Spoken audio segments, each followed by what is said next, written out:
ఇంకొకటి point number 13 నేను చెప్తానండి. నేను రెడ్ లో మార్క్ చేశాను. ఎందుకంటే I don't think that was actually that work against Jagan. Cash free schemes అంటే లైక్ 2000 నుంచి 3000 మాత్రమే పెంచారు. దానివల్ల లెక్కలేశారు కదా మీరు. దానివల్ల యాక్చువల్ గా కొంత పోయింది పెన్షన్ అని చెప్పని. కానీ ఇక్కడ యాక్చువల్ గా జగన్ గవర్నమెంట్ వచ్చిన తర్వాత 2 జరిగాయండి. ఆ 2 యాక్చువల్ గా చాలా it was very good for AP. What happened అది టీడీపీ వాళ్ళు ఇప్పుడు కంటిన్యూ చేస్తే బాగుంటుంది. But I'm not sure if they are going to continue. ఒకటి ఏం చేశాడంటే జగన్ పెన్షన్ కేవలం అంటే ఎంతో పెంచకపోయినా 2000 నుంచి 250 ఒకసారి 750 ఒకసారి చేసిన వైడ్ నెట్ యాక్చువల్ గా పెంచాడు. అంటే ఎంత మందికి పెన్షన్లు ఇస్తున్నారు పెరిగింది, చాలా ఎక్కువ పెరిగింది యాక్చువల్గా అప్పటి మీద కంపేర్ చేస్తే. ఒకటి. Number 2, delivery of this pension was very smooth. నా జీవితంలో చూడలేదండి ఇంత స్మూత్ గా పెన్షన్స్ ఇవ్వడం. నేను I mean I'm just telling you, అంటే నా experience it actually illustrates this fact.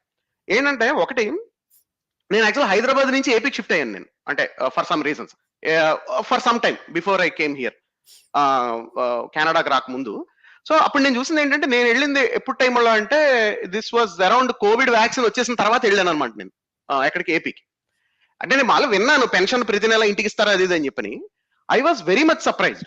మేము వెళ్ళిన వెంటనే there was a volunteer that came and then asked about us, and then మమ్మల్ని ఏదో వాట్సాప్ గ్రూప్ దేనికి యాడ్ చేసి, ఇది ఎలా ఉందంటారంటే ఇది ప్రెటీ మచ్ ఇది ఇప్పుడు గవర్నమెంట్ మీ చేతుల్లోకి వచ్చేసినట్టుంది. That is the feeling that we got. అది ఫీలింగ్ మాత్రమే కాదు, that also was reflected in the delivery of services. ఇప్పుడు నేను I'm telling you this, education and health care, అంటే హెల్త్ కేర్ మీద నేను చెప్తున్నాను. హెల్త్ కేర్ డెలివరీ అంటున్నాను నేను. డెలివరీ ఎంత గ్రౌండ్ లెవెల్లో ఎలా ఎఫెక్టివ్ గా జరిగింది అన్న దాంట్లో కోవిడ్ వ్యాక్సినేషన్ ఉందండి. నేను హైదరాబాద్ లో ఉన్నాను. నేను మన మన మన తెలంగాణ మన కేసీఆర్ సార్ గారు చాలా ఎన్నో ఫ్లైఓవర్లు కట్టించేశారు, ఏదో విగ్రహాలు పెట్టించేశారు. హైదరాబాద్ ఒక ప్రపంచ నగరం కింద తీర్చిదిద్దారు కదా 10 ఏళ్లలో, ఆయన వాళ్ళ అబ్బాయి కేటీఆర్ కలిసి. కానీ పాయింట్ ఏమైందంటే బేసిక్ గా కోవిడ్ వ్యాక్సినేషన్ కోసం మేము చాలా కష్టపడాల్సి వచ్చింది. ఏంటి, నెంబర్ 1, నేను ప్రైవేట్ హాస్పిటల్ గురించి చెప్పట్లేదు నేను. అంటే ప్రైవేట్ హాస్పిటల్లో వాళ్ళకి యాక్చువల్ గా స్టాక్ వచ్చిన తర్వాత స్ట్రీమ్ లైన్ గా they would take money and then they will give you కదా, అండ్ డ్రైస్ అయ్యి. కానీ దానికన్నా ముందు ఎప్పుడైతే మీకు గవర్నమెంట్ డెలివరీ రోల్ అవుట్ చేయడం మొదలు పెట్టిందో, ఫస్ట్ పాయింట్ ఏంటంటే పెద్దవాళ్ళకి వేయాలి కదా, ఎల్డర్లీ పీపుల్ కి వేయాలి కదా. సో ఎల్డర్లీ పీపుల్ కి ఎక్కడెక్కడ వేయాలంటే మీకు ప్రామినెంట్ గవర్నమెంట్ హాస్పిటల్స్ పిహెచ్సిలో కూడా యాక్చువల్ గా వేయాలి మామూలుగా అయితే. ఒకటి, మీకు కోవిన్ వెబ్సైట్ లో చూపించేది నాకు, మా ఇంటి దగ్గర ఉన్న పిహెచ్సి, మా ఇంటి దగ్గర ఉన్న ఏరియాలో పిహెచ్సిలో అవైలబుల్ ఉన్నాయి స్లాట్స్ అని చెప్పి. కానీ పిహెచ్సి వెళ్తే పిహెచ్ఎస్ ఓపెన్ చేసేవాళ్ళు కాదు. అసలు అత్యంత కామెడీ అది. ఒకసారి నేను ఏపీ వెళ్ళిన తర్వాత I was very much surprise. నాకు next week covid vaccination drive ఉందని చెప్పి నాకు వాట్సాప్ లో మెసేజ్ రావడం, ఆ రోజు మళ్ళీ పొద్దున్న రిమైండర్ మీరు ఈ టైంకి రండి ఖాళీగా ఉంటుందని చెప్పిన మెసేజ్, వెళ్తే 5 నిమిషాల్లో వ్యాక్సినేషన్ వేసాడు. అంటే ఐ వాజ్ సర్ప్రైజ్, అంటే గవర్నమెంట్ ఇలా వేస్తుంది అనేది ఒకటి. నెంబర్ 2, ఎఫెక్టివ్ డెలివరీ అండి. నెంబర్ 2. నెంబర్ 3, విచిత్రం ఏంటంటే మాకు మా ఇంట్లో మా మదర్ కానీ ఎవరికైనా విడో పెన్షన్ ఈ ఎలిజిబిలిటీ వస్తుందా లేదా అని వాళ్ళే చెప్పి వాళ్ళే ప్రొయాక్టివ్ గా డాక్యుమెంట్స్ కలెక్ట్ చేసి వాళ్ళే పెన్షన్ వేసేయడం. అసలు ఇది నేను ఎక్కడ చూడలేదు. గవర్నమెంట్ ని మీకు మనకి సినిమాల్లో జనరల్ గా మన ఎక్స్పీరియన్స్ ఏంటంటే, మనం వెళ్తే వాళ్ళు ఇంకా నసుకుతారు కదా, నీకు వస్తుందా, నువ్వు ప్రూవ్ చేసుకో ముందు నీకు వస్తుందా, ఈ టైప్ లో. అంటే ఒకటి చిన్న పాయింట్ చెప్తాను ఇక్కడ. నేను యాక్చువల్గా ఏంటంటే 2-3 ఉన్నాయన్నమాట దీంట్లోని. అది ఓన్లీ ఒక ప్లేస్ హోల్డర్ గా పెట్టిన తప్ప నాట్ కమ్యూనికేటింగ్ ఎవ్రీథింగ్. అంటే పెన్షన్ ఇద్దరికి ఒకే ఇంట్లో ఇద్దరికి పెన్షన్ ఉన్నప్పుడు ఒకరికి పెన్షన్ పీకేసాడు, మీకు తెలుసా జగన్? అవునవును, of course you have to rationalise. ఇప్పుడు ఇది మరీ బాగుంది. మొత్తం అప్పట్లో మీరు చూడండి, మొత్తం ఇంట్లో అందరికీ మీకు ఏదో ఒకటి అదని అంటారు పెన్షన్ పెంచడం అనేది it is not going to work out. No నేనే ఉన్నానంటే దానివల్ల అంటే నేను ఏంటంటే మైండ్ లోని వ్యతిరేకంగా ఒకటి, ప్లస్ ఇంకోటి ఏంటంటే ఇంకొకటి నేను పెట్టాను కదా 4-5, ఇది చూడండి 4,000 ఆల్రెడీ టీడీపీ ఆఫర్ చేసింది మీకు. అంటే కరెక్టే, కానీ ఇప్పుడు మీరు చూడండి, ఇప్పుడు ఈ లెక్కలు వేసుకునే వాళ్ళు నా ఉద్దేశంలో ఇంకోటి కూడా ఏం ఆలోచిస్తారంటే, ఒకటి టీడీపీ జగన్ ఇచ్చినంత వైడ్ నెట్ ఏమి ఇవ్వదు. ఇప్పుడు టీడీపీ ఆల్రెడీ ఏం చేస్తుందంటే, నాకు ఇప్పుడు చూస్తుంటే మీకు రేషన్ కార్డ్స్ మళ్ళీ ఇస్తా ఉంటున్నారు. అంటే ఏంటి, వీళ్ళు ఇప్పుడు ఏవైతే ప్రీవియస్ ఎలిజిబిలిటీ ఎవరికైతే గతంలో అర్హత ఉంది పెన్షన్లకు అని అనుకుంటున్నారో వీళ్ళు కొంత ఏరేస్తారు అందులో. నెంబర్ 1.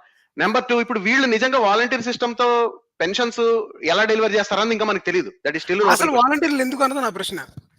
ఎందుకంటే నేను వాలంటీర్లు ఎందుకు నేను చెప్తాను. యాక్చువల్ నా ఉద్దేశంలో అండి, ఇండియా భారత ఏదంటారు ప్రభుత్వ చరిత్రలో గత 60 సంవత్సరాల్లో మోస్ట్ ఎఫెక్టివ్ గవర్నమెంట్ ఎంప్లాయీస్ ఎవరంటే, ఎంప్లాయీస్ కాదు, మోస్ట్ గవర్నమెంట్ ఎఫెక్టివ్ సర్వీస్ ఎవరంటే వాలంటీర్స్, ఏపీ వాలంటీర్స్. మీరు చూడండి ఇప్పుడు ప్రభుత్వం ఏం చేయాలి పని? వాళ్ళు సేవలు కదా డెలివర్ చేయాలి. అవును. మన వాళ్ళు ఏం చేస్తారు? మన వాళ్ళు సేవలు డెలివర్ చేయరు కదా గవర్నమెంట్ ఎంప్లాయీస్. మన వాళ్ళు ఏం చేస్తారు? మేము కూర్చుంటాం, మీ దగ్గర రండి, మీరు ఎలిజిబిలిటీ అవునా లేదా మేము డిసైడ్ చేస్తాం, అప్పుడు నాకు నచ్చితే నేను ఇస్తాను, ఈ టైప్ లో ఉంటది కదా. అవును.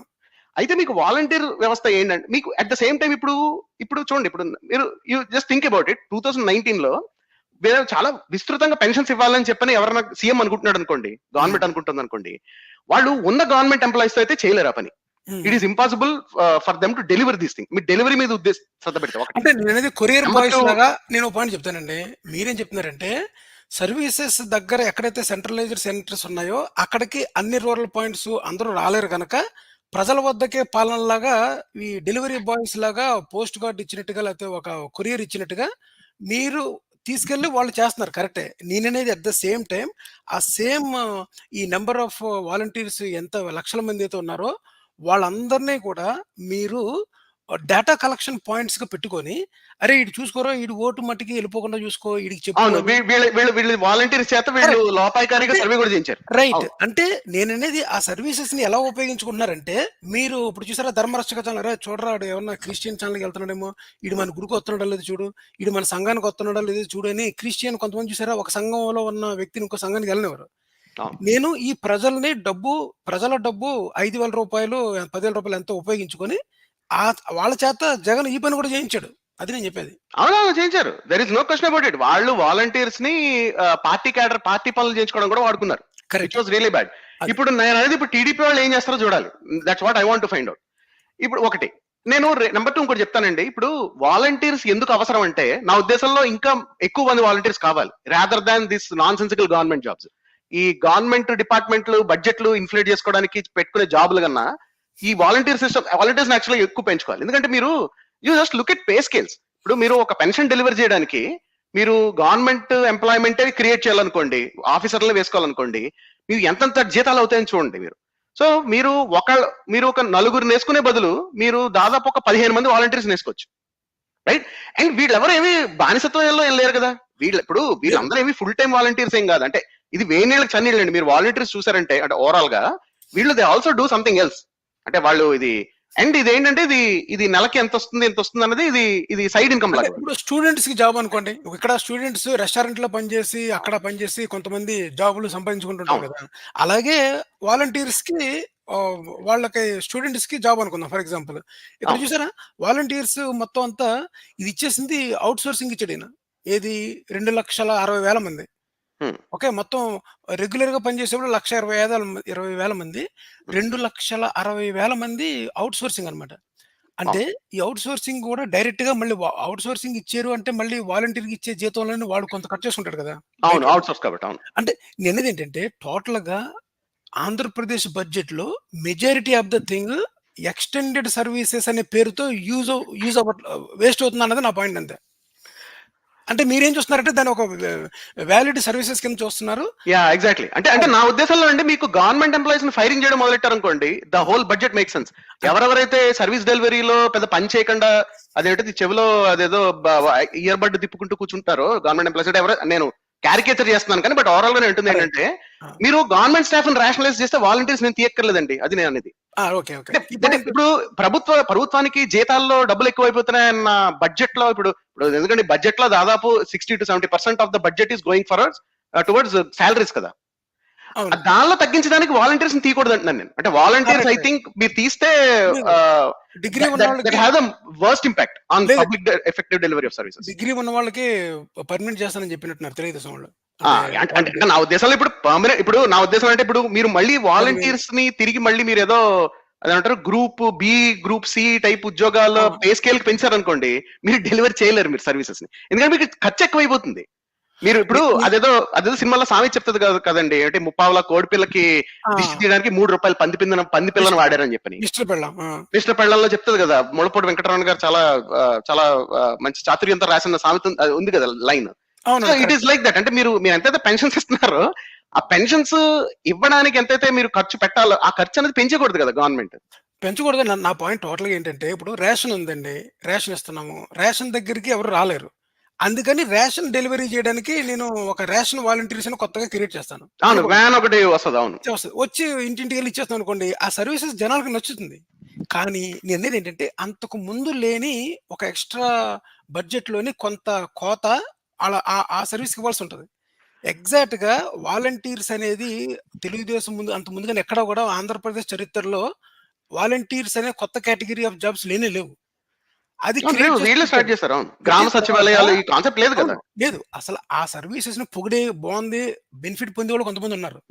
కానీ ఓవరాల్‌గా it is a on top of ఇప్పుడు వాలంటీర్‌కి 5,000 జీతం ఇస్తున్నాం అనుకోండి. హ్మ్. ఓకే. ఎలాంటి అంటే మీరు ఈ స్కీమ్‌ని రన్ చేయడానికి, ఈ ఫ్రీ పెన్షన్ స్కీమ్‌ని రన్ చేయడానికి ఎక్స్‌ట్రా మనకు ఒక 5,000 ఖర్చవుతుంది అది నేను చెప్పేది. అంటే ప్రతి పర్సన్ కాదు. ఒక 100 మందికి ఒక వాలంటీర్ అనుకోండి. ఒక 1000 మందికి అవును. అంతమందికి ఇంకో అన్ని 5,000 మల్టిప్లై చేయాలి కదా! అనేది నా పాయింట్ అది. అంటే ఇప్పుడు this is how it is అండి. ఇప్పుడు మనం ఏం చేస్తున్నామంటే మామూలుగా గవర్నమెంట్ అన్నది వెల్‌ఫేర్ పెన్షన్స్ అనేవి ఎప్పటినుంచో ఇస్తోంది. కదా! టీడీపీ కూడా ఇచ్చేది.